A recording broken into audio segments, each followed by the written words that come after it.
Oh, my flakes. I got to get my. Oh, that's that's a walk.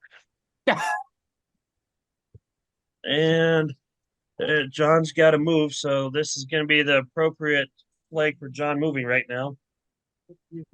Stay Oh, in your shut up. lane, John. Faster traffic's coming through. That is such an accurate flag for John right now. It's insane.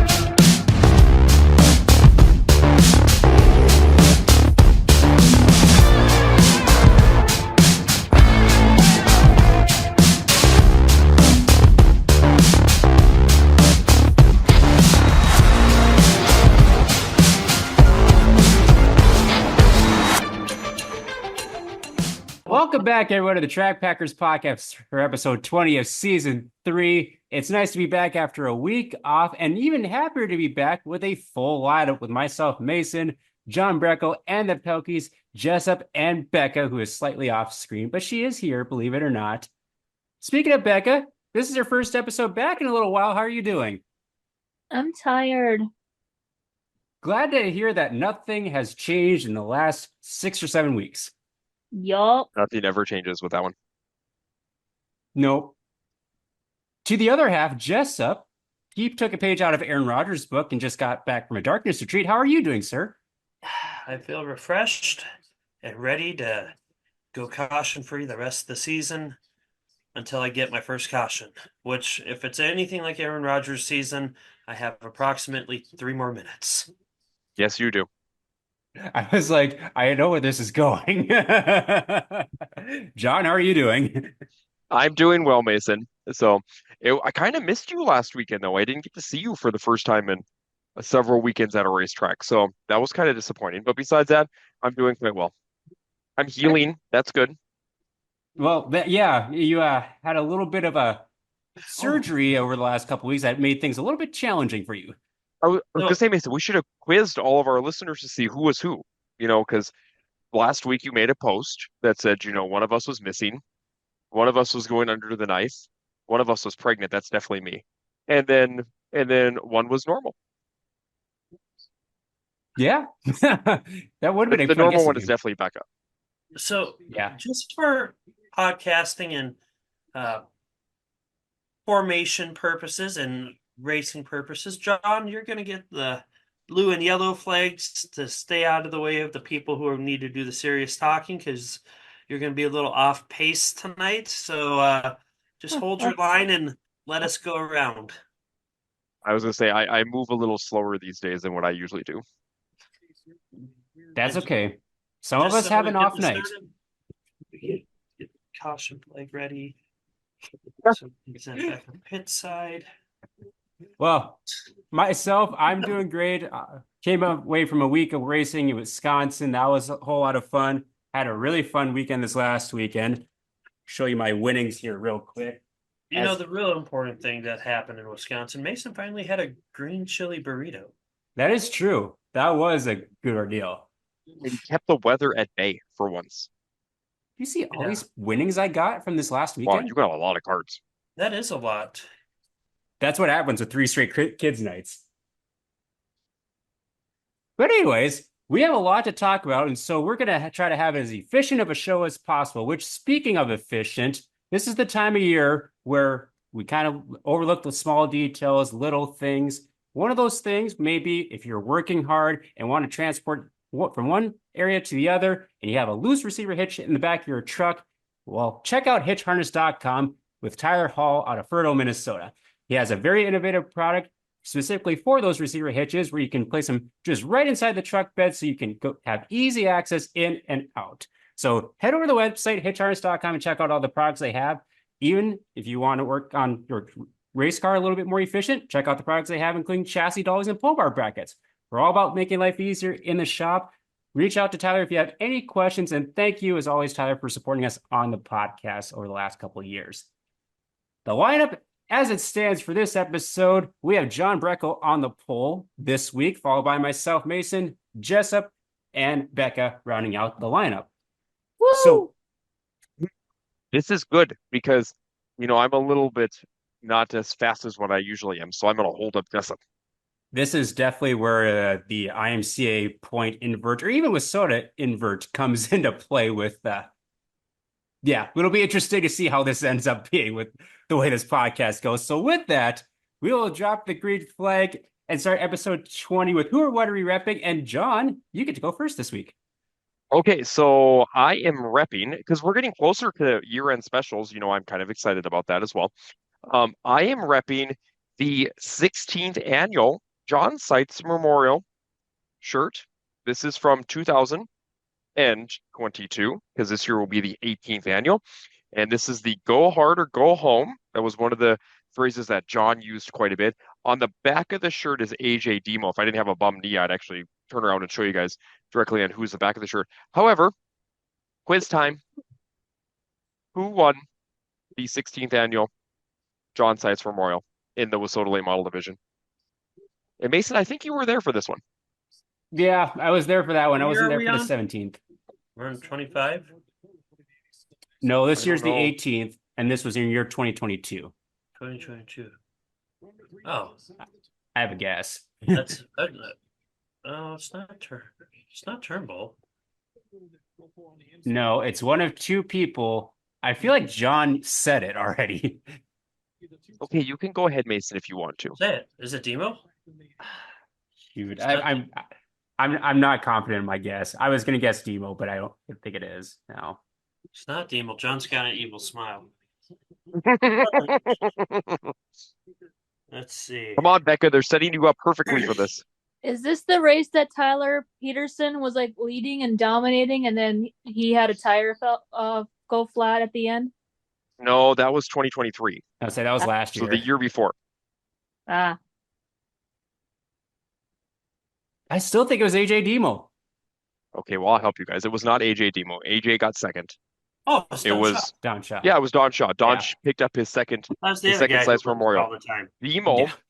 Demo moved up 15 spots in the feature from 17th to second. And then Cole Searing was third, and he moved up from 26th to third. Ooh, So there was a lot of movement that year in the feature event for the Wissota Late Models. where's that? Dang. That's a cool car. Yeah, that's coming up real quick and actually just right about a month from now. Yep. Kind of setting the stage here a little bit because we get to see late models again this weekend. I'm excited about that. Yes, we'll be talking quite a bit about late models here in this episode. Awesome start to who or what are you repping. I will go next real quick. One of the many hats we have for the Dirt Race Central Street Stock Tour, which will have a fun weekend coming up here as well. The koozie, it's a new koozie. Jessup was here for this a little bit. This is Schlafer Racing. I was there for that. That was a good night. Yeah, they didn't have any cards, but they did have koozie and stickers. So I gladly took the koozie. I'm like, hey, something to rep for the podcast. And one of the many shirts I've gotten over the last couple of weeks, talk a little bit about this later on in the episode, but this is a Rice Lake Speedway shirt, brand new for 2024. This shirt with the modified on the back, as it's under a new ownership group this year. And so I wanted to support Colby Keel and his crew. Was just there for the Street Stock Little Dream, which we'll touch on in just a little bit, but that is who or what I am repping for this episode. Jessup Pelkey, who or what are you repping? I am repping a former Wissota Superstock driver, and it is from Menominee, Tony Faulkner, the pilot. Tony, the pilot Faulkner. Very cool shirt. Very patriotic. Must be a helicopter pilot because there's a bunch of helicopters on the back. Kind of a cool deal. Yeah, one of the many shirts that I gifted Jessup, and I completely forgot about Tony Faulkner. Just tisk. Do better. I do. Yeah, I agree. I do need to do better, but cool shirt, Jessup. Ooh. And last but not least, Miss Becca Pelkey, who or what are you repping besides a beige wall? Imagine, if you will, I'm wearing a light pink shirt that I wore to the gym earlier tonight. And on the front, it says Drive to Survive. And then it has a street stock on the front. Just imagine, if you will. That's Don't basically mind what me as I'm perusing Facebook for a photo from the past. I have worn this shirt on the podcast before. Okay. Yeah, this is I'm pretty sure this is the t-shirt from the very first Drive to Survive at Dakota Speedway, because our next race at Dakota Speedway is Drive to Survive, our 15th annual at Dakota Speedway. That'll be on Friday, August 16th. So anyone who wears the 2024 Drive to Survive hat or t-shirt will get free admission into the races, not this Friday, but next Friday at Dakota Speedway. So I'm actually wearing the first t-shirt that we ever had at Dakota Speedway for Drive to Survive. It's just one of the things that actually fit me these days, and it's comfortable. Well, it's And important at this time of your pregnancy to feel as comfortable as possible. shirts just don't fit like they used to anymore, Mason. I understand, Becca. Life is rough. Indeed, it is. Well, cool. So that is what we're epic for episode 20 for this week. So next up, we have the Hot Sauce Hot Memory Rewind, and we have to thank good old Hot Sauce Isaac Sandro in the 49S IMCA Modified this past weekend, as he got to wheel Eric Lonshauer's Modified at the Cole County Classic with a pair of really solid finishes, a 5th and a 6th. So nice to see Isaac back behind the wheel. Not sure if he's planning to get his other car out for the season, but good to see him back behind the wheel. Feel free to go down in the pits if you're able to see him. Very nice guy to talk to. Who knows if they'll have the Sandro Snack Shack for the rest of the year. But anyways, Isaac's a great guy to talk to. Thank you so much, Isaac, for supporting us on the podcast. Jessup, go ahead and kick it off. All right, this week's going to be a little different. I'm digging really deep into a miscellaneous container of mine containing North Dakota photos of racing. And John, this is more of an education session for me because I don't know any of these people and there are no names on this. So, there's no you names on know. these, Mason. Oh boy. You got to name the track, which should be really easy. Okay. And then you got to name the division in one of the photos. All right? Oh, okay. You ready for it? First photo coming on up. That means we're seeing some great racing and not so much of the other stuff. 36. Is that that's not Dwayne Peterson, is it? That was kind of who I was thinking of, because that's the only 36 I know, and I feel like that's a Jamestown picture still. I think you're going to be mistaken on the location of the photo. I could Yeah, be I think we're gonna be mistaken on that too. It almost, You ready for the next one, John? yeah, we'll go to the next one. I don't know if that's Dwayne or not, but that's who my guess was. I'm going to guess. All right.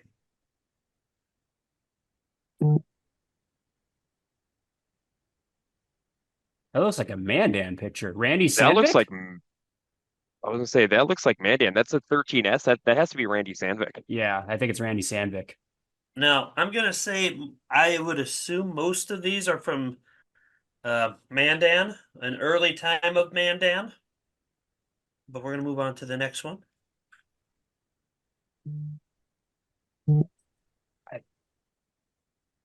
I do not recognize that 36 at all. I don't recognize that one either. Really? Mm-mm. Okay, I thought this one is Steve Palmer. It I says don't Steve recognize Palmer up Steve's here. name. I don't know if that's actually him. Oh, wait, hold on. We might actually have you Dakota Tool. Might have to grab another photo. All right, let's go to this one. I have a guess. Say I was it. gonna say, go ahead, Mason. I think we're thinking of the same person. Darren Schuler? I don't know, but I do know that's a lot of packing. Literally, I pulled this out of one of my totes that Mason and I saw before he went home a week or two ago, Huh? and we will be posting all these photos. There's a tack on that picture. Yeah. And last but not least, okay,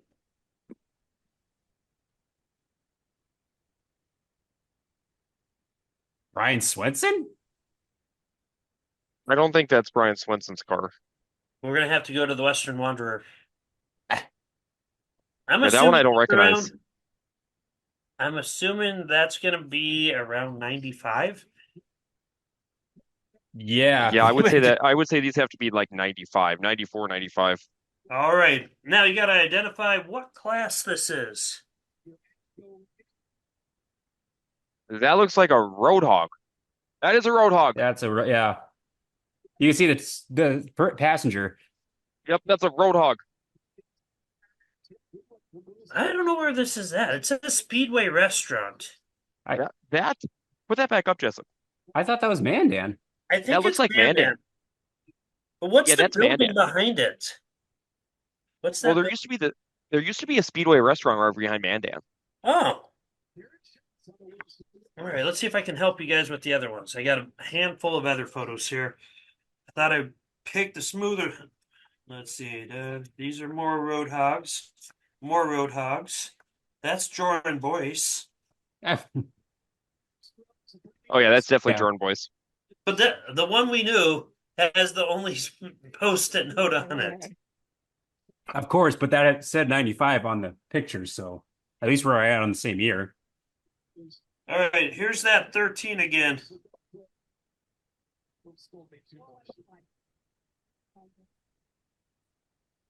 Zoom in a little bit on the back.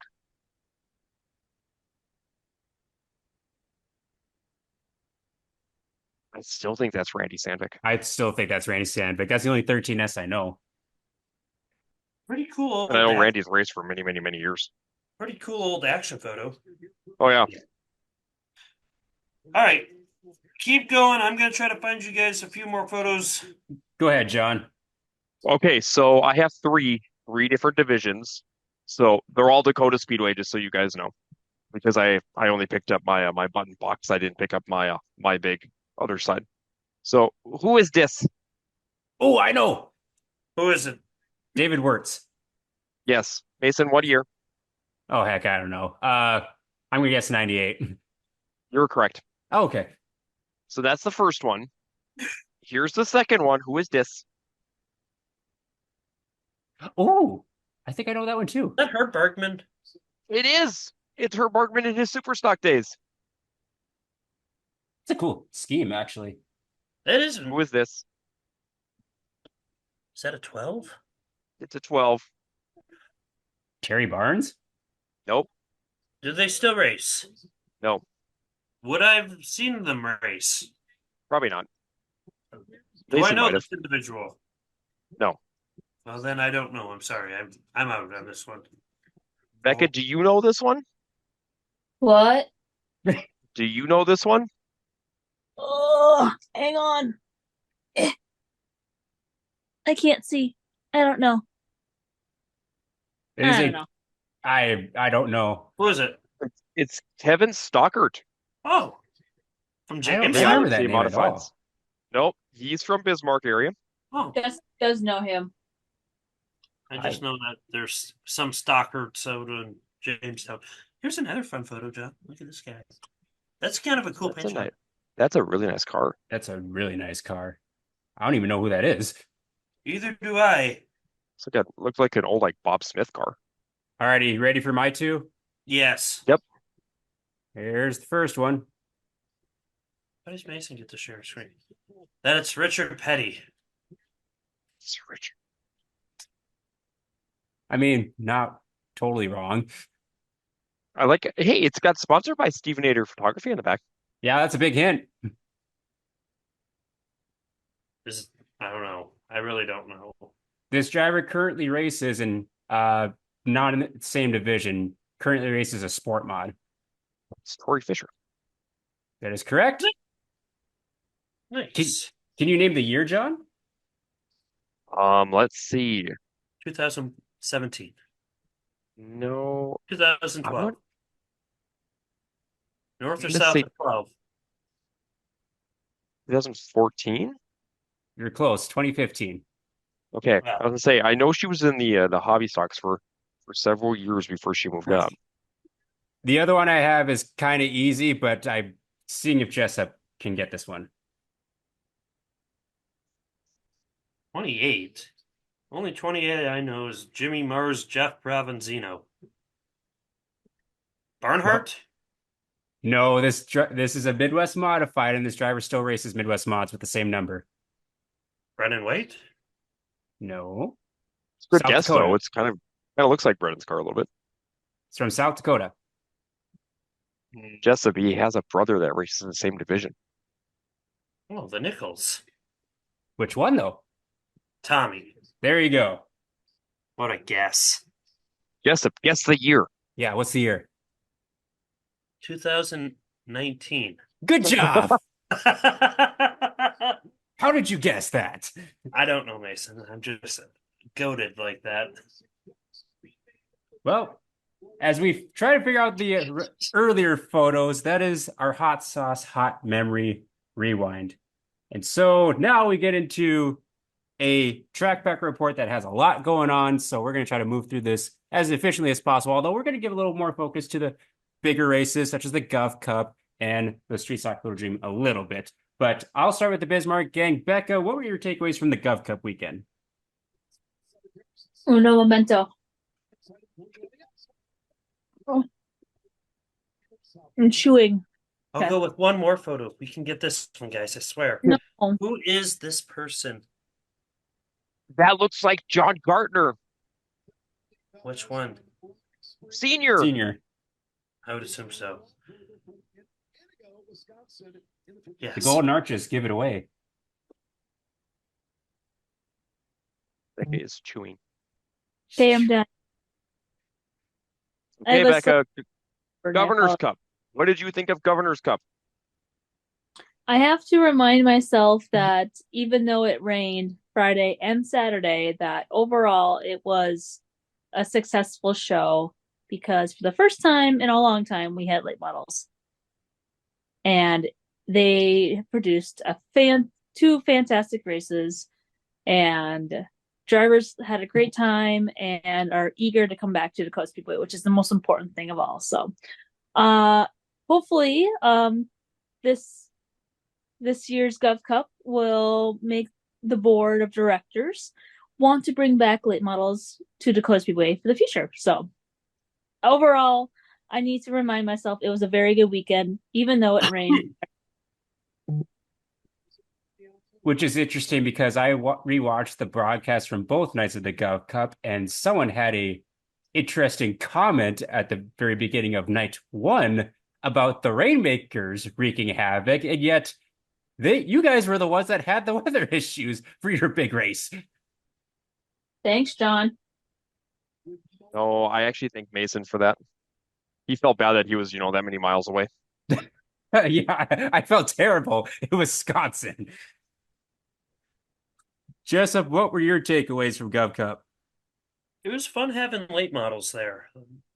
One of the first times out to Mandan outside of Mod Tour, I got to see late models, I think the second or third time I was there, and during Gov Cup, and that happened to be the last time they had late models there. So it was a very nice field of cars. A lot of fun names came, and there were a lot that traveled that I didn't really expect to show up. Some of the South Dakota guys were a really cool addition to the field. There was some nice guys from out west, Jeremiah Ledoux and who am I thinking here? Dylan Price and a few other guys out there. It was fun to see them come out and race. And all in all, it was a fun. I honestly think, personally, I liked the makeup feature more than the Saturday night feature. Because I was, in one aspect, I was trying to fix a handful of different things going on. And by the time I got to look up there were cars all over on the track. I mean, it was like panic, chaos, and pandemonium all mixing at once. And it was fun to watch because the leaders had to go through traffic and everybody was doing really well. So overall, I thought the late models did really well on that aspect. Excellent. Yeah. I was actually really surprised at the turnout and just like the different areas that all the late model drivers came from. That was really, really cool to see. John, you got takeaways at all? That I have to echo what they said. I was really happy with the late model car count, the late model show as a whole. The mod feature was very entertaining. That one was one of the, one fun one to watch as well. On night two, especially with them having a little bit more tack in the track when the mods hit the track. Stock cars, still my favorite race of the weekend, as that was a heck of a battle up front between Hunter and Johnny, as part of that. And then one other thing on here too that I have to take away is I'm really happy that Jim Harris is doing okay after the rollover he had on night two in the late model. So I'm really happy to hear that he was okay after that rollover. Yep. That's good to hear that he was doing all right and fortunate circumstances, but thankfully everyone involved was okay. Who wants to go through results for Gov Cup? Becca, you go ahead. The winners won, Mason. The winners won. Did you see my name? Results, sure did. Gov Cup. Nice. All right.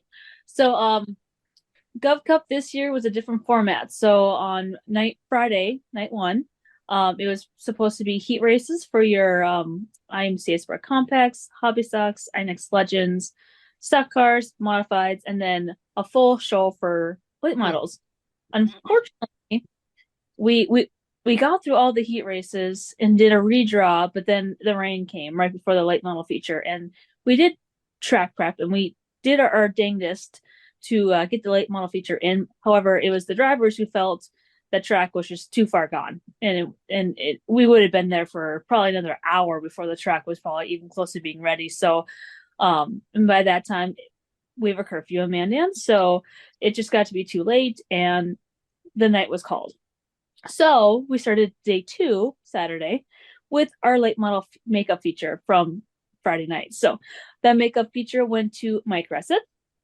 And then we started our B mains and feature races for the Gov Cup for all the other card classes. So real quickly in the Sport Compacts, it was Zach Eubanks who picked up his 4th straight Dakota Speedway victory. John Gartner Jr. got his very first Governor's Cup championship in the Hobby Stock division. Gage Madler won a weather shortened feature in the INX Legends, as we had more weather come into Dakota Speedway, which was just fabulous. But thankfully, we started early enough in the evening. We were able to work the track back in after a small rain sprinkle. So after that rain delay, we got back up and running with our stock cars. And that was, as John alluded to earlier, probably what I would consider race of the year contender so far between Hunter Damagala and Johnny Carter. And it was a photo finish with the win going to Hunter Damagala. In the modifieds, it was Aaron Turnbull picking up the victory. And then in the final race of the night, the second late model feature, it was Mike Resett. So congratulations to all the winners at the 2024 Gov Cup. Yeah, other than Mother Nature, it sounded like a really fun weekend. It truly was. I just Mother Nature just really put a huge damper on the whole weekend because fans were upset because it rained, and just there's a lot of stuff being tossed about on social media. But all in all, it was a great weekend at the Gov Cup, and it was a great show for the fans who stuck around and enjoyed it. And yeah, we're gonna build and do better for next year. So moving on in the track back report, as I was in Wisconsin for about 5 or 6 days, went over on Thursday and for the Red Cedar Speedway doubleheader for the fair races for the Street Stock Tour for 2 of 3 nights, the third night being over the Cedar Lake Speedway. And so getting into the results there, on Thursday, they just had Hornets, Super Stocks, and the Street Stock Tour, plus vintage cars. They had a couple classes of the vintage cars, so those are pretty Sounds cool. like 5 classes of cars, and you're saying just? How many do you want, Mason? Well, there was like probably 55 to 60 total cars in the pits. Yeah. I can't remember exactly, but it was a pretty quick night until we got to the street stock feature, which I'll get to in just a second. Um, so for the Hornets, I didn't write down results for the vintage cars. I apologize, just because we don't see vintage cars all that much. But in the Hornets, it was Brandon Glider in the 20 machine. He's kind of the top dog out there for Hornets, and they're non-sanctioned Hornets over at the Red Cedar Speedway. The Super Stocks went to Corey Mater in the 55, one of the Maters over there in the Menominee area. And then Street Stocks, we had a very solid field, 25 cars there. Turned into about 40 minutes of feature time because we had probably 27 to 28 cautions, it seemed like. In the end, though, it was the 12 of Cody Coomer from Medford, Wisconsin, getting his first Street Stock Tour win in front of the 40 of Nick Trader and 60 of Kyle Jeanette. So that was your top three for night one of Wisconsin Swing. Night two, back at the Red Cedar Speedway. This time on Friday night, we had Midwest Mods, Modifieds, Hornets once again, and late models joining along with the Street Stock Tour. And the results there go like this. Nick Kaler in the 13 machine kicked off feature racing action with the Midwest Modified win. The Modifieds went to young Caden Blazer in the 43K machine after a very good battle between him, Buzzy Adams, and Kennedy Swan. In the Hornets, it was John Schutz, and that was his first career win in the Hornets. So big congrats out to the number 3 of John Schutz for his first career win. Late models went to the 81 of Ashley Anderson, and he put a whooping on the field. By the end of the race, he was about a half a track ahead of second place. So he definitely put a stomping on the field there. And in the street stocks, one night after, we had a marathon of a race, initial spin on lap 1, and then they rattle off 25 straight laps for their feature, with the Wolverine Justin Vogel ripping the high side and absolutely blistering the field to get his second tour win of 2024. Cody Coomer, another strong one, finished up in second. And then third place was once again Kyle Jeanette in the 16X. And so those are your first two nights over at the Red Cedar Speedway and Menominee. And the third night of the Wisconsin Swing ended at the Cedar Lake Speedway with also a $5,000 to win race for the Modifieds. And they also had wingless sprints, limited sprints, which I believe, Jessup, I think those are mainly 305 sprint cars over at Cedar Lake. Yeah, I think it's basically a similar rule package to the Renegades. Okay, yeah, it doesn't specify exactly what they are. They just say limited sprints winged. Let me guess, there's the UMSS guys. Yeah. Yeah, I have no idea what they're running. They originally were a 360, like a legit 360 following base, and then all of a sudden they watered the motor rules down, and now they've got, I don't know what they're doing. It's like a mix of 360 and 305, and I don't know. I don't really know either, but I mean, they're fun to watch. Both the sprint car classes are actually really fun to watch. And then I also had super stocks there as well. And so feature races went like this. Traditional sprints, the wingless sprints, went to the 12X of Blake Anderson. Now he's only got a handful of races in because I believe from what he said in Victory Lane, he took some time off. But he passed Cam Schaefer to get the win. And that's not an easy feat because Cam Schaefer is pretty dominant in the wingless sprint cars. So big congrats out to the 12X of Blake Anderson. Super stocks went to the 55 of Ron Mater. Almost confused it with the other Mater, but both of them ended up with feature wins in the super stocks that weekend. These street stocks were third on the card, and they also had another 25-lap green to checker race with, this time, Ty Agan getting his first tour win since 2022. Long time coming for Ty as he finally drew outside pole and led every single lap for the win there in front of, once again, Cody Coomer in the 12 was second, and Hunter Van Gilder out of Rice Lake, Wisconsin was third. The winged sprint cars went to the 50 of Chase Vbrock after a very, very hard-fought battle with him and the 07 Owen Carlson. They were exchanging sliders throughout several of those laps throughout that race. And then the 5,000 to win modified race went to the 44, the Hermantown Hammer, Daryl Nelson. And that was a really fun race to watch. Tough break for Jake Tim in the 49. He was running down AJ Demo to start with, and he blew a tire as he was going for the lead. So that unfortunately ended his run. And then Dale Nelson snookered Demo on a restart down low and got the 5,000 payday. So that was your feature racing action from Wisconsin for those 3 days. The other race I took in was the Street Stock Little Dream, the 30th annual. Did anyone get a chance to watch any highlights or watch it live at all? There was a race. I was unaware of all of this. That's very disappointing. You didn't get to see me on TV. That's probably for the best. I would have taken a lot of screenshots of you. Well, at least Casey Usatis cares about me. Hey, that's good. You got one. This is person. true. This is a At start. least one person. Yeah, at least one person cares about me and watches me on TV. What did you say, Mason? What did you do? Tell me about this. I was in Canada. I didn't get it. Oh yeah, Apparently, you were in the darkness retreat at that point. I had no service, but AT&T charged me a full terabyte of service.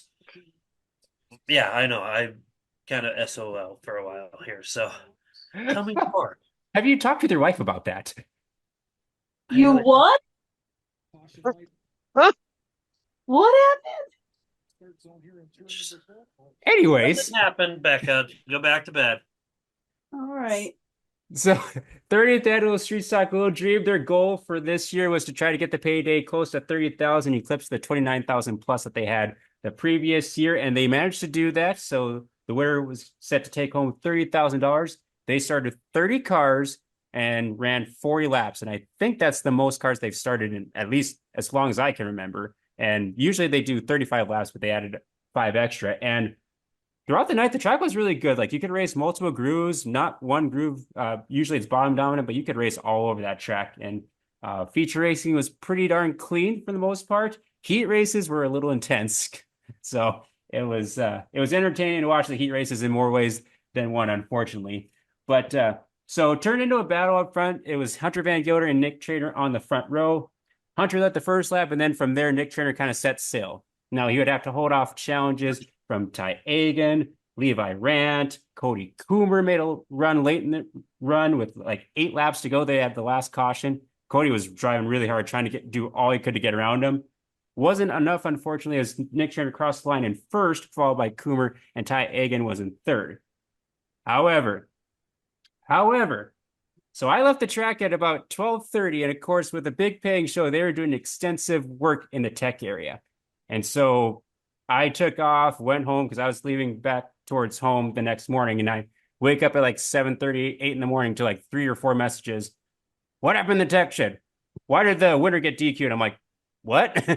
I had no idea. So kind of do some sleuthing, and it looks like, and I'm not a car expert, but the winner, Nick Trainer, number 40, got disqualified. I believe it was for a ported intake. I had someone explain it to me what exactly that meant, but over my head because I don't understand engine stuff at all.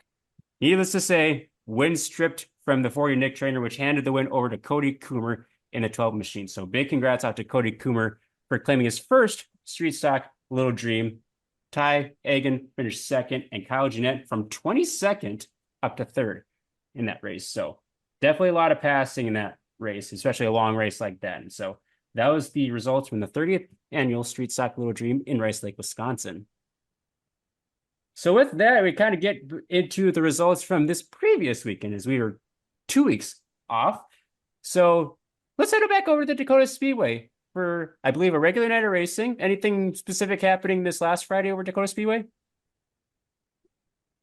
Becca. Oh, hi. Hi. I'm here. I swear. Ugh.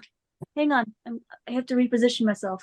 And with Okay, that, so let's let Becca get her thoughts together. And I'm going to go back one more area here, Mason. You missed me. I was in McLean last week, not this past Sunday, but the Sunday before for their season championship. Oh, you can throw a I caution was on me the for that. only- I'm sorry. The only track packer that was at a racetrack during that period of time. I completely spaced that out. I apologize. So I'll go through those really quick. It was a fun night at McLean. Unfortunately, there was a couple of legend drivers that kind of destroyed their cars over there on that Sunday night. But no, it was season championship night, and some of those battles were really tight in several of those divisions. And here's kind of where your results landed throughout that season championship, because this past weekend was their Bowl County Classic. that kind of their year-end big show that they had throughout their season. So okay, so let's start with the wingless sprints. So the wingless sprints had 7 entries, and it was a battle up front between Miles Tomlinson and Ross Cummings. Miles picked up the win there in the sprint car series, so congratulations to Miles with his sprint car win. In the sport compacts, it was a very exciting race between Brooklyn Tomlinson, Chris Yost, and Benjamin Burke. And Brooklyn Tomlinson picked up her first ever win in that 17 sport compact. So congratulations to her over there at McLean County. Then we moved into the sport mod division. And within your sport mods, it was her dad, Stan Tomlinson, who picked up the win. So back-to-back wins there for the Tomlinsons. As you go back into the McLean results, is right there. All three of them have picked up wins so far on the first 3 classes that we mentioned. If you go into your hobby stocks were kind of an interesting race as Tyler Satrin kind of looked like he had that one in hand until he broke under caution. Something happened with the car under caution. He had to go into the work area. They got it fixed, and he came back out, restarted tail end, and got third. But it was Caden Appel who picked up the future win over there in McLean on the season championship night.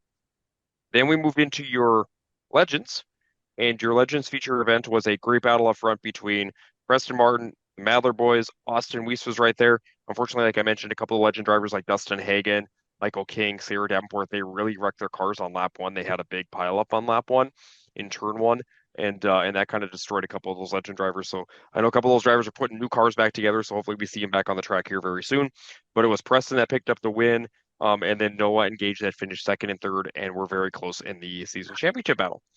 And then in your stock cars were a very interesting race because Will Sharetsky was leading points, came on the track, and broke before they even took the green flag. So I heard he Will, blew in the motor. yep. So Will didn't even have the opportunity to basically go for the track championship. So that kind of set up the battle between, I think Swallers was right there in the championship fight, as well as Jordan Boyce. Adam Goth was right there. Michael Swallers ended up taking the championship, and he finished second that night on the field.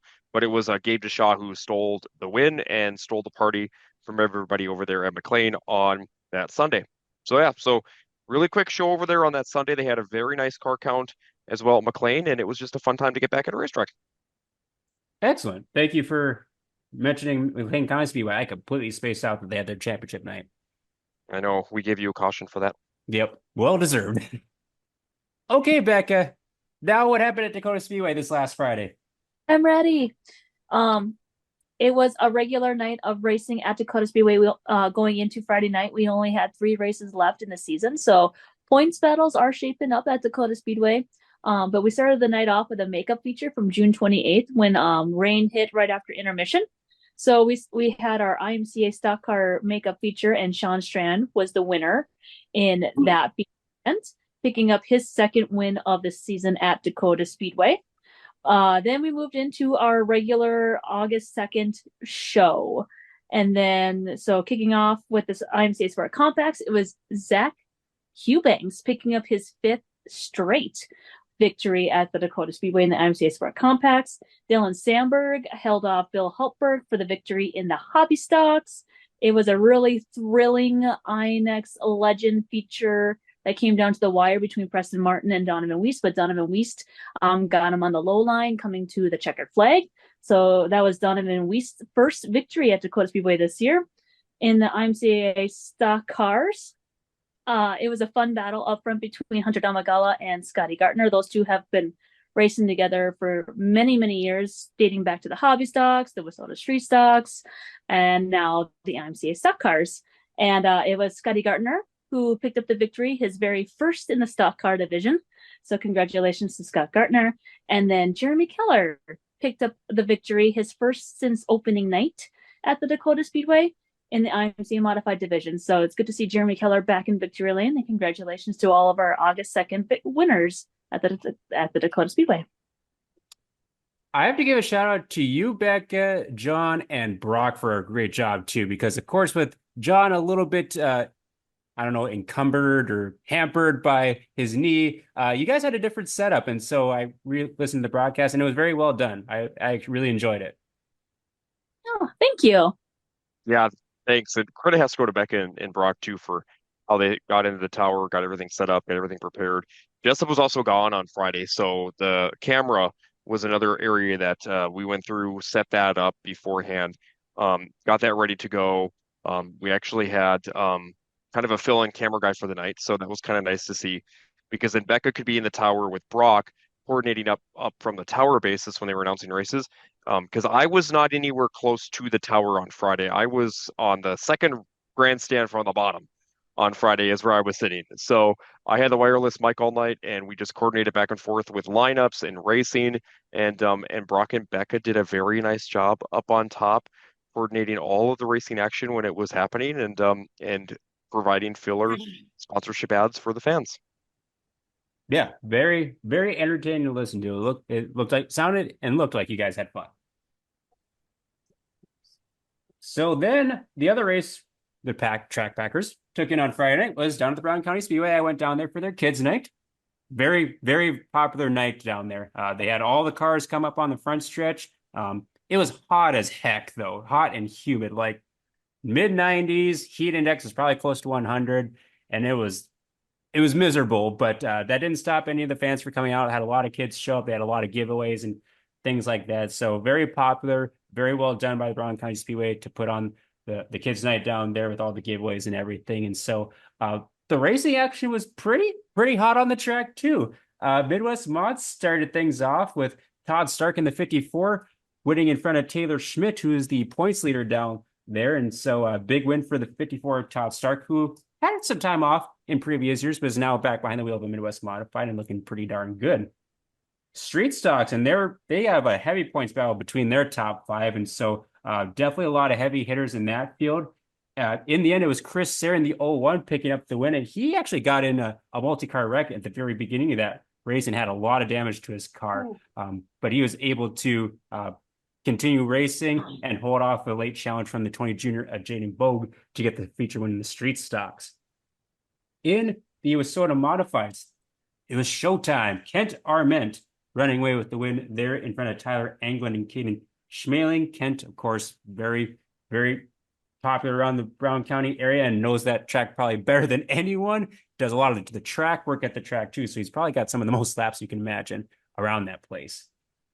In the Super Stocks, Trevor Nelson, who's kind of been on the struggle bus a little bit over the last few weeks, he looked like he was back at home, right up front. He basically just walked the field in the Super Stocks, and so no one was even close to him in the 71 machine. So another win for Trevor Nelson, the 71. And in the late models, it was Chad Becker in the 12 machine holding off the entire field, including Kent Arment. Chase Yelling, who had started deeper in the field, was running him down in second. And unfortunately, the cushion had become pretty wicked by the end of the night, and he jumped it with just a few laps to go, running down Chad Becker, and unfortunately ended his race. So the hot shoe Chad Becker finishing off the night at Brown County Speedway this last Friday. So then on to Saturday night's action, and that includes the Jamestown Speedway, which was ladies' night over the Jamestown Speedway. John, talk to us about Jamestown. Yeah, so Jamestown actually put some new clay on during the off week. So a little bit worrisome when we got there a little bit on Saturday, just because of the unknown. A lot of times you don't know with new clay if it's going to be rough, if it's going to race well, if it's not going to. Well, good news is that the racing action throughout the whole entire night was pretty entertaining. As a whole, and the track was extremely racy. Especially the features. The features were very well run. Except for the hobby stocks, they had a plethora of cautions. I feel like every single driver in that division did not want to finish that race. So yeah, but besides that, no, it was kind of a good overall night at Jamestown. Hobby stock division, it was Asher Williams who picked up the win. He had problems in his heat race. We scheduled to start 21 hobbies, started 19 and finished with 7. So we had lots of damage and carnage in that race. So, but no, Asher started 19th on the field and ended up first. So, Becca, how many times survived. did John say carnage in that race? It was a lot. It was a lot within that race. And then, unfortunately for Kelly Horner, he went flying off of turn number 3 and 4. He kind of hazarded it as Travis Ettinger lost a tire when him and Asher were battling for second, and it went right up into Kelly's path, and Kelly had nowhere to go. It jumped the tire. completely blew, I think the radiator along with other parts out of the car, and he just went flying right off of turns 3 and 4. So we had another Dukes of Hazzard moment on Saturday over in Jamestown.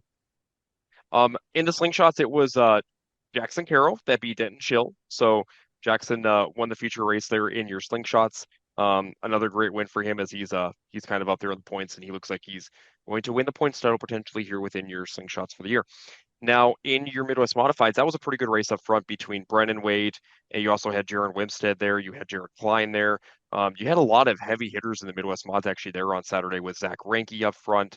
Scott Bintz was in the field along with Blanche Schill and Lucas Rodin.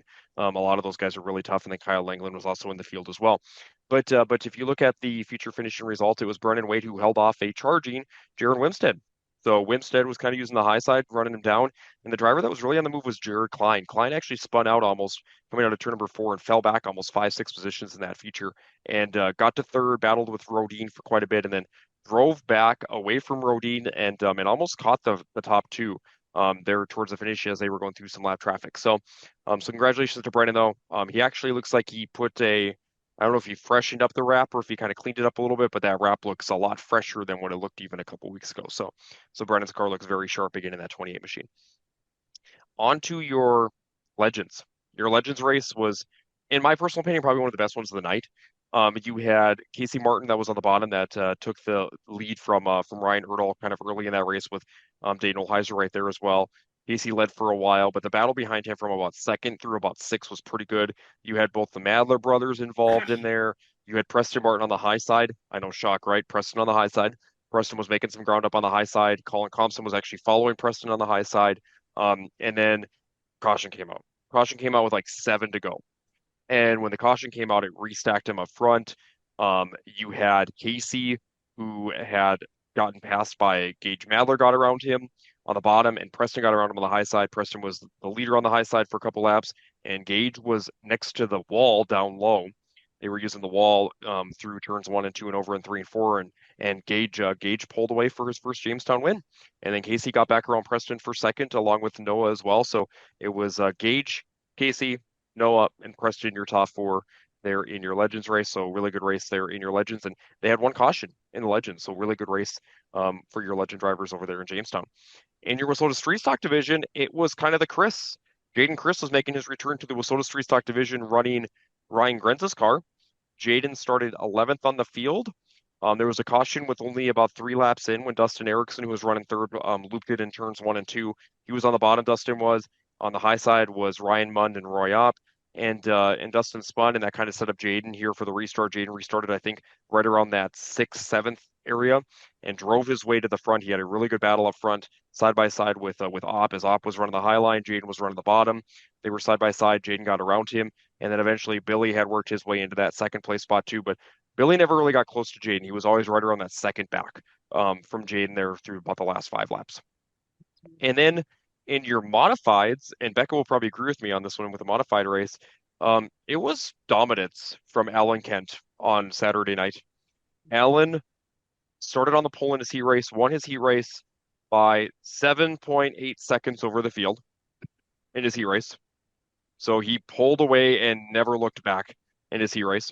And then in the feature event, he was right up front again, and based on the point invert, and he pulled away. And they had a caution. Corey Seekerson, who started 11th, had worked his way to the front. Corey showed him the bottom in 3 and 4 once. Alan kind of covered the line, and they battled a little bit, kind of nose to tail for a couple laps. And then by the end of that, he had basically about a 2-second advantage over the field. But it was Alan Kent, and Alan was doing something kind of interesting. He was running the high side in 1 and 2 and more towards the middle to the bottom in 3 and 4. So kind of that multiple different groove aspect over there over in Jamestown on Saturday. But no, Alan picked up the win, and that's his first win in Jamestown since a Mod Tour victory back in the mid-2000s in 10 era. So kind of nice to see Alan back in victory lane. But yeah, overall, track held up really well. There was a little bit of character through turns 1 and 2, more than even in 3 and 4. But over than that, there was moisture in the track. It had slicked off in certain spots. There was not really a hint of rubber at all in the track on that stuff. So really good night overall within Jamestown and some really good racing. Excellent. That set him up nice for this upcoming weekend, which we'll touch on in just a little bit. I was over in Madison for the second of 3 kids' nights. theme of the night was first time winners. It was cool to see a lot of new faces in Victory Lane over at the Madison Speedway.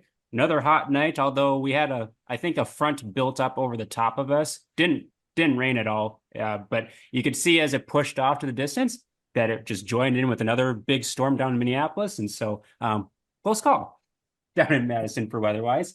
But as far as feature winners go, pure stocks, Landon Albertson, the 7A, son of longtime great Ben Albertson, got his first career win in the pure stocks. And I didn't realize that was his first win, but big congrats out to Landon Albertson, the 7A. He looked really good out there. In the street stocks, another first time winner, the 3J at Tanner Freese from Maynard, Minnesota. Now, Zach Flickinger should have had that race. Unfortunately, his belts blew off with 3 to go now after he had a straightaway lead. So very tough break for Flick. But that hand lead over to Tanner Freese, and he got his first career street stock win as well. Midwest Modifieds went to the 16T of Tim Kenton from Milan, Minnesota. Another great battle there, holding off the likes of Scott Tofty and Derek Reek. Superstocks went to an Aberdeen driver, Stuart Shipkey in the 33, got the win in front of the Het Keys there. Modifieds went to the 10H of Nate Heinrich from Bellingham, Minnesota. Gen X late models went to a former national champion in the Mod 4s, Adam Preve in the number 9 machine. He's looked pretty good down there in his Gen X late model. And then finishing off the night, which I think was the race of the night personally, was the Wissota Hornets, because they were going 3 and 4 wide throughout their race, and there was some contact and carnage in amongst the race. And so made for a very entertaining race, but in the end, it was Leonard Lustfield with his first career feature win in the Hornets. I think when I looked at my race pass, he hadn't raced all that much before this. And so holding off the likes of Adam Vanderstein, Jerick Stabler, Bradley Ross, so just to name a few, very good to get his first feature win down in Madison. So we had 3 first-time winners, whether it was career or in their classes, out of 7 features. So very cool night to be down in Madison with a very fast and tacky track. Sunday, Nodak Speedway. John, you decided to take a trip up there. Yeah, we went up to Nodak on Sunday. It was our first race back from the fair, and it was a pretty quick night because we actually had weather kind of impending on us kind of all night. It was just kind of over to the west of us, and as the night continued, it just started building, and by the end of the night, it was already sprinkling at the track throughout all the features was kind of sprinkling. So they did the first victory lane interview. It was sprinkling, and we're like, you probably should skip this and let's continue going, which they did. Thank goodness they did. And got the show in because by the time we left the track and drove to basically Highway 83, it was a pretty good rain already within Minot. So they just beat the weather over at the Nordex Speedway. So classes running that night, they started with the Western Renegade non-wing sprint cars. They had 12 of them, and it was the Eric Guyot show. The sprints actually put on a really good show up at Nodak. The track was pretty tacky the whole entire night. And it was Eric Guyot that picked up the win over Ross Cummings, and Jeremy Lizakowski was right there in third. In your slingshots, they had junior slingshots up there for the first time this year over at the Nodak Speedway because they were done with points now. So now with being done with points, now they're running different divisions as well. The slingshots were up there, and they had 14 of them, really good field of cars, and it was Gunnar Raynard in the 50 machine that picked up the win over Brogan Wagner, and Sladen Pfeiffer was in third, along with Eli Turnbull in fourth. So I think you can see some of the youngsters of drivers that we know quite well coming up here within the division. Next class on the track was going to be your NX Legends. The Legends had 15 drivers up there, and it was a battle up front between Preston Martin, the Madler brothers, and Austin Wiest. Sierra Davenport was right there as well. She looked really good on Sunday. But it was Noah Madler who won on Sunday, and he passed Preston Martin for the win on Sunday with about 5 laps to go. Austin Wiest was right there on his rear deck lid throughout pretty much that whole entire feature event. Looked really good as well, and Gage got third, and Preston was fourth. So really good run up there. Dayton Olheiser was top 5. And then in your sport compact race, it was all Zach Eubanks. Zach has been just on a tear this year, and Zach won over Chris Yost. It was Kyle Eklund who was right there in third, and then Benjamin Burke and Kevin Perdue was in the top 5. We ended the night with your stock cars. Unfortunately for your stock cars, they had actually had some carnage in the heat races. You had drivers like Gabe Deshaw who wasn't able to start. You also had drivers like Adam Goth, who had a really pretty much kind of destroyed the right side of his car. Adams' stock car looked pretty bad after the heat racer wreck over there on Sunday. And then you had even like Jordan Boyce, who had some motor problems, I think, over there in the 67, so he didn't start either within the feature event along with Brock Beecher. So they had 9-car start. It was a battle between kind of the Saskatchewan boys as well as the Williston guys. So you had Austin Doe there, you had Kyle Schopler, you had Brendan Labette there, and it was Brendan who picked up the win. So Brendan looked very good in that 57 machine. I think it was also an all-star qualifier night for the It stock was, cars yep. too for Super Nationals. So Brendan won in his 57 machine up there. In Minot, Mad Mike Hagan, brand new wrap on that car. I think it's a brand new car for him, maybe too. It looked like a brand new chassis almost for Mike. I think it is, But yeah. it was kind of sharp. It was sharp looking with the white mixed in there.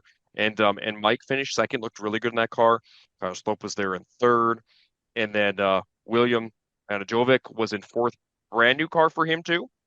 Looks like he had purchased the Jaden Chris stock car. So brand new car for William in the 88 machine. And then Austin Doe, who was running his second car, was in the top 5. So that was Minot. We started at 7 o'clock and we got done a little bit after 9. So it was a quick show over there at the Nodak Speedway. Quick, efficient show at Nodak. Like they, especially with the weather coming, I'm sure they definitely appreciated it. uh, Sunday night finished off at Casino Speedway for me. They got started late. I think, based on the weather, I think the track kind of held in the moisture more than they anticipated, so they had to spend some extra time rolling that in. Combined with kids' night, they wanted to make sure that fans and kids got their time with the meet the drivers before the races start. So we actually didn't get started until almost 7:30. So we got 4 out of the 6 feature races in before Mother Nature came in and wiped out the remainder of the night. We did get street stocks in, which went to the 31 of Jason Marco, holding off Maria Brooksick and Braden Brower. Not an easy feat to do. So big congrats out to Jason Marco. I believe that's his first win of the season. The Midwest Modifieds, that was a wild race. Had a lot of shuffling, a lot of contact in that race. Scott Hansen held off Mike Nichols and Derek Reed. They were almost 3 wide at the line. And I mean, Scott had to do a lot of maneuvering to hold on to that race lead after he had gotten it from Chad Williamson and Todd Stark. The Gen X late models was a very entertaining race because that was even more carnage and contact. Yeah, I think everyone got a little piece of everyone in that race. In the end, it was the 20 of Doug Walsh getting the feature win in the Gen X late models. And the last race of the night that they got in was the modifieds with Mike Stearns in the 24S getting the win. Unfortunately, they lost about half the cars in that race because they started with 9 and ended with 4. So it wasn't like there was a lot of contact, but just random stuff going on, random mechanical troubles, and a couple little incidents that just took drivers out of contention. So they'll be running their makeup features for the Lesotho Late Models and the Lesotho Hornets on their upcoming race on the 11th of August. And so that, ladies and gentlemen, is the track pack reform from the last 2 weeks worth of racing. So now, as we're in August, racing action starts to pick up a little bit as the point season winds down at several of the tracks. What's upcoming in the state of North Dakota, Mr. Dakota Dirt? Yes, so again, race fans, if you want anything that is results related, North Dakota schedule related, weather forecast, be sure to check out Dakota Dirt. Again, it is your one-stop shop for everything North Dakota racing results. And again, you can check them out on their social media platform at Dakota Dirt or on their website at dakotadirt.org. Well, thank you, John. It's going to be a busy August here. A lot of racing going on. This Friday, we got 4 tracks going. It will be River Cities, Red River Valley, Jamestown, and the Williston Basin Speedway all racing. This is the big doubleheader for the Dirt Central. What is it? Dirt Race Central. Dirt Race Dirt Central. Race Central. Street stock tour, and I want to say series, but it's a tour. And there will be a doubleheader there at Jamestown, Friday and Saturday. Racing also on Saturday is the Devil's Lake Speedway and the Estevan Motor Speedway. Is it this week, John? I can pull it up here with Devil's Lake. I think it's the Devil's Lake like has the Minn Kota Lightning yes. Sprint Nationals going on, so that'll also be taking place over, I believe, at River Cities, Ada, and Buffalo River Valley. Yep. So they start at Ada on Thursday. They go to Grand Forks on Friday. They hit Devil's Lake Saturday, and then they end at Buffalo River on Sunday. If they do get rained out, there is a rain date on Monday set aside at Buffalo River. So, Nice. that is in their cards for this year. So yeah, so that should be exciting for them because Devils Lake has late models off on Saturday. They actually did their points championship last week, and late model drivers are going to be in Jamestown on Saturday for a special before the Stock Car Stampede in September. So $2,000 to win for the late models in Jamestown on Saturday. One thing that race fans should take note this week was scheduled to be the Tri-County Sauerkraut 500. It got moved up from previous years for whichever reason. I'm not real sure why. But that has been postponed and pushed back to September 7th. So our calendar is going to say it's this weekend. It is not.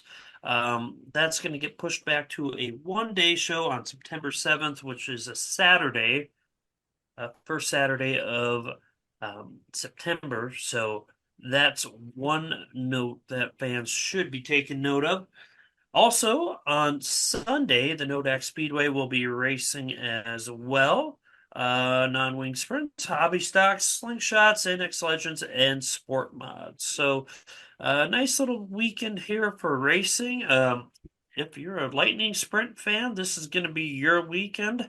There should be a lot of good traveling Lightning Sprints coming into our local area. And outside of that, that's about all that's going on this week around our area. Estevan has a stock car special as well, so that's what's going on. I think that's also an all-star I think qualifier. so as well. Let's double check here. Williston's a regular show. Red River is the Sanders Sport Mod Challenge with the meet and greet at with the Sport Mods. So Mason, another good chance for you to get hero cards if you can sneak over there before the street stock tour in Jamestown. Yeah, I could probably swing that, but I will not do that. You have responsibilities, young I do man. have responsibilities. And Dakota Speedway's got the weekend off, so should be a good week overall. Yeah, racing action's picking up outside the state of North Dakota as well. They got the Northern Storm right now going on down at Ogilvie Raceway. Last night they got rained out at Princeton. I believe they're in Hibbings Raceway tomorrow. And then Thursday, I think they're in Proctor. Really? That seems like a bit of an odd schedule. Yep, I believe it's Proctor. Yep, because they got the Challenge Series up in Proctor. Friday over at the Gondikla Speedway? Yep. Yes. And then Saturday, I can't remember off the top of my head. Let us look. Going through my looks like the ABC Raceway. Oh, that'll be a good race. So they got a lot of racing for late models out in the Iron Range and Eastern Minnesota. So if you're a late model fan, definitely take some of those races in. Otherwise, on Thursday, the 8th, Norman County Raceway, as we stated, is racing with the Lightning Sprint Special, and Victory Lane Speedway is running as per usual. On Friday the 9th, Fiesta City Speedway's got a Superstock Special. I believe it's $750 to win for the Superstocks. I-94 Speedway has their Gen X late model special, which is $1,000 to win there. Miller Central Speedway has a doubleheader taking place Friday and Saturday, with Friday being their championship night and Saturday being the makeup show for the 1200 to win with Soda Modifieds. Princeton Speedway, Red Cedar Speedway are also running on the 9th. The 10th, North Central Speedway. Hopefully we'll get a show in. I know they've had weather issues the last week or so. Ogilvie Raceway is racing as well as Rice Lake Speedway and Viking Speedway. And then the 11th has Bemidji Speedway, Buffalo River Speedway with the Lightning Sprints, Casino Speedway, and the Granite City Motor Park with their Meet the Drivers night. So definitely a lot of racing action to take in this weekend. for the second full weekend of racing in August. As my cat meows at me for I don't know what reason, we will display the white flag and give a shout out to our good friend Brody Carlsrud in the B1 IMCA stock car. He did recently upload an episode with his podcast, Real Deal with B1. So be sure to go and check out his podcast on Facebook, Spotify, wherever you listen to your podcast, as he's been having a busy season. Unfortunately, he's been trying to race North Central Speedway quite a bit, and the weather has been saying no quite a bit, but still getting some races in at Norman County, at Cheyenne Speedway, and also the Red River Valley Speedway. So be sure to follow the B1 Brody Carlsrud Racing page and his podcast as well. Thank you so much, Brody, for supporting us on the podcast. Now for wins of the week, Jessup, you get to go first because Becca wants to make sure you get your for sure wins in there. Well, we have all Becca's wins here because I have her list. So Becca's first one will go to Scott Gartner with his first IMCA stock car victory at the Dakota Speedway. Congratulations, Scotty. That's a big deal for you. The second win of the week for Becca will go to John Gartner Jr., who picked up his first Governor's Cup victory. So it was a very emotional John Gartner Jr. in victory lane when he was interviewed by Becca. A long time coming, a lot of near falls, we could call them, where he came up just short. And that finally, that little weight has been pulled off his shoulders. He is now a Gov Cup champion. So tip of the cap to the Gartner family on a good week of racing over at the Dakota Speedway. She also has Tim Ward with his 100th win. Yes, because that was a big deal during the Dakota Classic Modified Tour. Because I feel like every interview they kept asking, "What's it going to mean when you win the 100th win on potentially the Dakota Classic Modified Tour?" And he didn't, but now he did. So that's, I don't know, that's got to be a really good milestone for any driver to reach 100 wins. I don't know how many actually have done it. So tip of the cap to Timmy. And those are Becca's 3. Excellent. Yeah. I was assuming Becca fell asleep. Sure. Considering I didn't get a response, she fell asleep. Who's going next? Well, Jessup, what are your 3 wins of the week? Well, Mason, I got more than 3 wins this week. I'm going to start with Mike Gresseth, picking up one could call it a broomy effort as he swept the late models and the Governor's Cup, taking both features on Saturday, the makeup feature for Friday and Saturday's features. So hats off to Mike. It was great having him over at the Dakota Speedway. My second one, I'll go with Michael Swallers picking up the points championship over at the McLean County Speedway.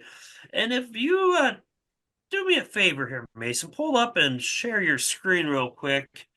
Go look at the points over at the McLean County Speedway for the stock car division. Stock car's coming right. Oh, jeez. I It see. was a little close. Yeah. Oh, you think it was just a little close, John? It was very close. Yeah, it was a little close. For those who don't have the ability to see this or just listening to us on a podcast, basically, everybody was within 2 to 4 points. Yeah, that's insane. Let's see here. Second place, 2 points behind Will Shareski. Third place, Will, I can't say your last name. Manajovic. Thank you, John. Tied for second, 2 points. Jordan Boyce, technically fourth, but still tied for second, 2 points behind. Fifth place, Adam Goff, 3 points back. The top 5 are all within 3 points. So, tip of the cap to Mr. Swallers for holding off a very competitive field of drivers and a very close point battle. Yeah, that is nuts, especially with the way that race kind of unfolded before the race even started and during the race. Yep. So, final one, I'm going to give kind of a co-win. They're going to share it because I thought it was kind of interesting how they finished at the Cole County Classic. In the modified division, I'm going to go with Stephen Pfeiffer and Travis Hagen. Reason being, Stephen won the first night, Travis got second. Travis got won the second night, Stephen got second. So, kind of a neat little deal there. Oh, here she comes. She woke up. Oh my goodness. Anyways, I'm I naked. just thought it was She's naked. Okay, race fans, be sure to watch now. Right. and with that, the black flag comes out for Becca. Maybe you could use that to cover. Yeah. Anyways, those are my wins. I have one extra one here. If you guys don't mind, I would go with Asher Williams, who's going 19th to first. A hard charger of plus 18. A lot of movement. Yep. So those are my wins of the week. Becca, I already did all of yours. Mason, you can go next. Okay. I got three more. First one, I'm going to give it to Cody Coomer, who had a very, very excellent week over in Wisconsin, getting his first Street Stock Tour win on Thursday at the Red Cedar Speedway, followed by two runner-ups the following two nights on tour, and then, of course, nabbing the $30,000 check at the Street Stock Little Dreams. So hard to beat that. Hard to beat that performance. Not finishing worse than second and nabbing over 30,000 plus in winnings is pretty dang good. So first win goes to Cody Coomer. The second win goes to Parker Gilbertson. Do you know who that is? That would happen to be the son of Matt Gilbertson in the Whistle Late models. He made his debut in the Gen X late models on Saturday at the Madison Speedway. Started fifth in his heat, finished third, and in the feature started sixth and finished second, and looked really good. So, of course, he was out on this front stretch during meet and greet, kind of signing autographs and all that. And I was like, yeah, he looks really good out there. He's like, yeah, we missed the gear selection, though, because I was chipping out at the flag stand. I had to roll out of the throttle, and we had to make some adjustments and talking like all this technical stuff. And like, I think one of his friends is like, dude, it's your first race. Like, you're doing awesome. So, I mean, he's got a couple of good teachers. I know, obviously, his dad, but I think Rusty Coleman, who is a big supporter of Gilbertson Racing, he was also down there giving some advice. And so it's got quite a bright future for young Parker Gilbertson. So it'll be exciting to see what he does. That's my second of the week. And then my third win of the week goes to Ron Weber. He drives the number 51 WISSOTA Street Stock. And he had a big win this last Friday over at the Gallatin Speedway, as he won for the first time since August 21st, 2009.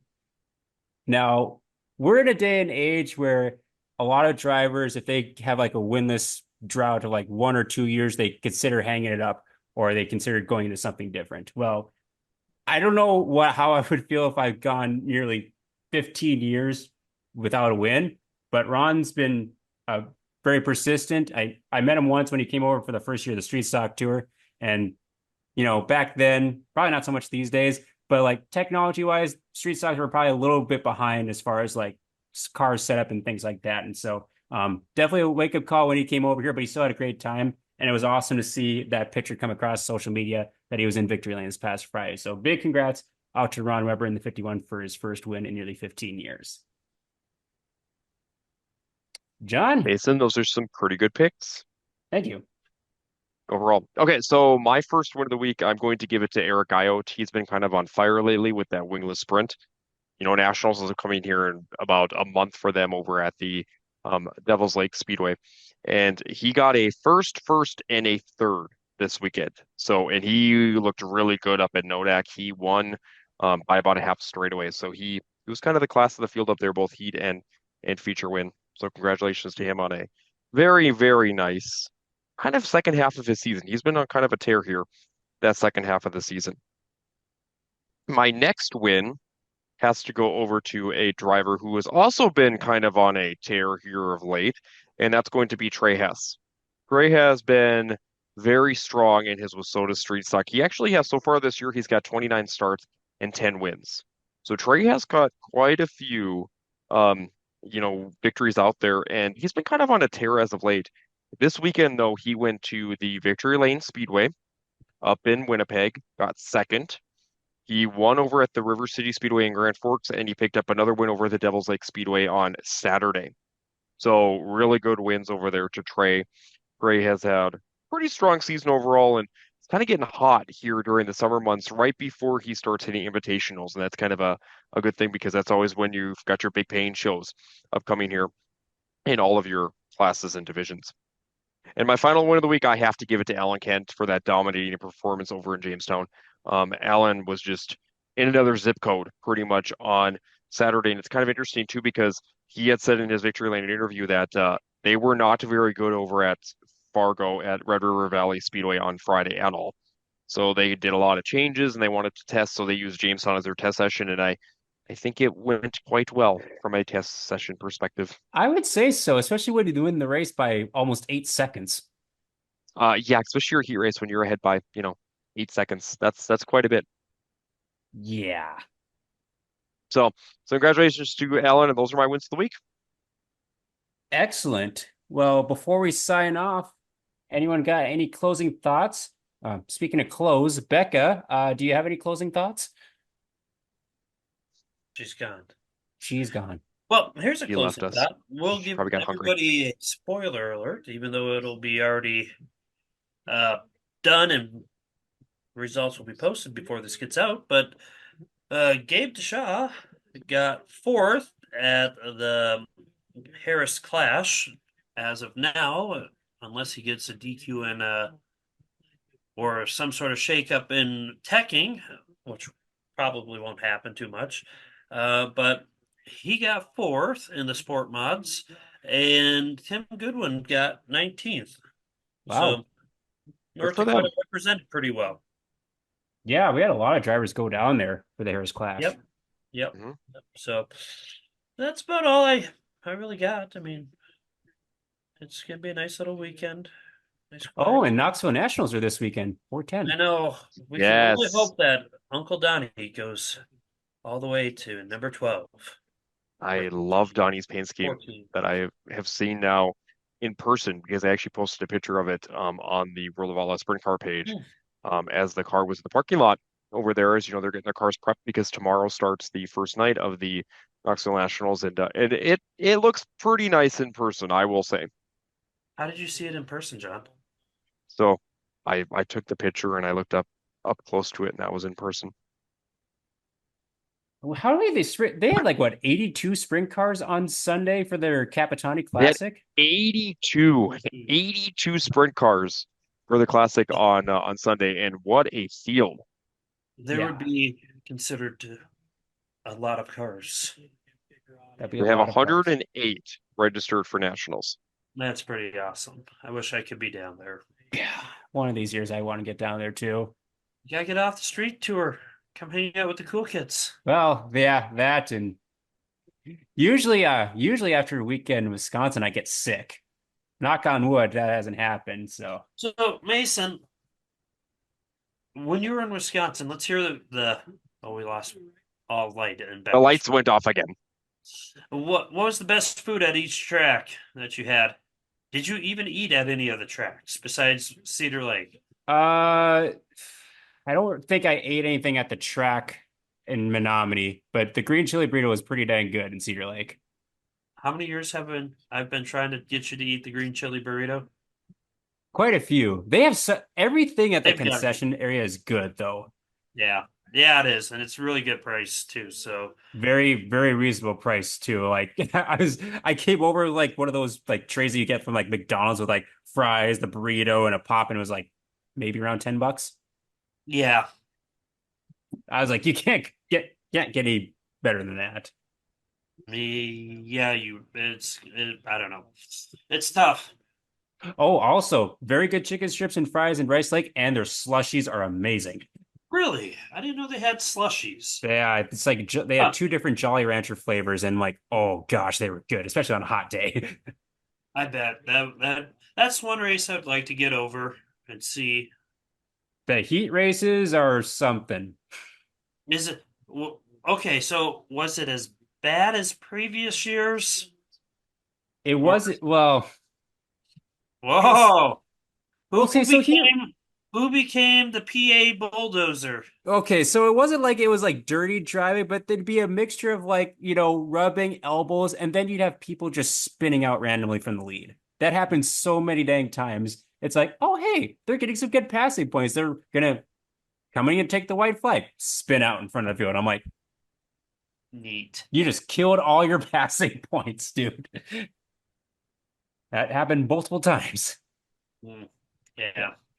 But it makes it entertaining as a fan. I bet it does. I bet it does. Yeah. Anyways, I don't, yeah, Becca sort of disappeared in the darkness. So I guess that's a good note to end episode 20 of season 3. Be sure, as always, to like, share, and follow the Track Packers podcast. Special shout out to Blaine Guthmiller, who likes pretty much every post that we make. So thank you, Blaine, for the support of the podcast. Thank you to our sponsors, Hitch Harness, Real Deal with Brodoan, and Isaac Hot Sauce Sandro. Big racing weekend coming up, with it being August and point seasons are winding down. So we hope to see you out there packing the track.